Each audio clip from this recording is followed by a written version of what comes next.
Some local law enforcement leaders are expressing opposition to the newly passed border security bill. It will allow any officer in the state to arrest someone they think crossed into the country illegally. We're talking about Senate Bill 4, passed by the state legislature and on its way to the governor's desk. Good evening, I'm Clarice Tinsley. Once it's signed, it's likely to face legal pushback. Fox 4's Stephen Dial joins us live with the latest. Governor Abbott has already said he will sign the bill into law. We just don't know exactly when. But some law enforcement in North Texas are critical of the bill, saying it can open things up to racial profiling and crowding jails.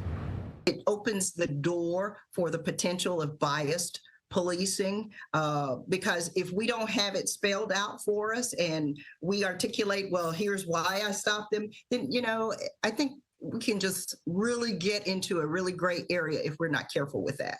A lawsuit to block Senate Bill 4 will likely be filed as soon as Governor Abbott signs it. The immigration bill allows any law enforcement officer to arrest someone they suspect entered the U.S. illegally. The bill language does state there must be probable cause. Tarrant County Sheriff Bill Wayburn had initial concerns about SB 4, but now he sees it as a law that's specific for law enforcement in border counties. It's very clear this is a tool for the peace officers on the border and the judicial on the border. And I don't see any impact in Tarrant County or north of the border. Governor Abbott said he will sign the bill into law, but it's unclear when that will happen. Thursday, we spoke to Dallas County Sheriff Marion Brown and Tarrant County Sheriff Bill Wayburn. If the bill becomes law, after the migrant is arrested, they will go before a judge. The migrant has the option to be returned to Mexico. If the migrant does not return, they will face a state jail felony, which carries up to 20 years in prison.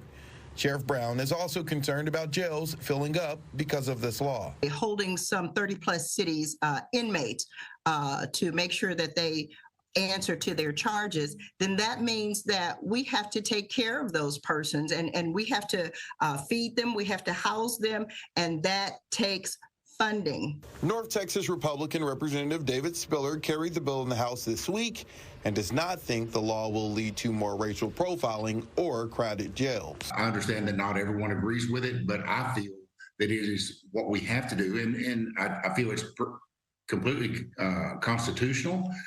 We have followed and tracked existing federal law. If the federal government would enforce federal law that's been in place for decades, we wouldn't have to be doing this. So it really shouldn't be controversial.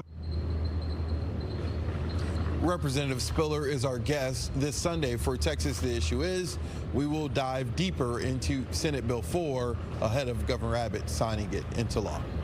We'll look forward to that. Stephen Dial live. Thank you.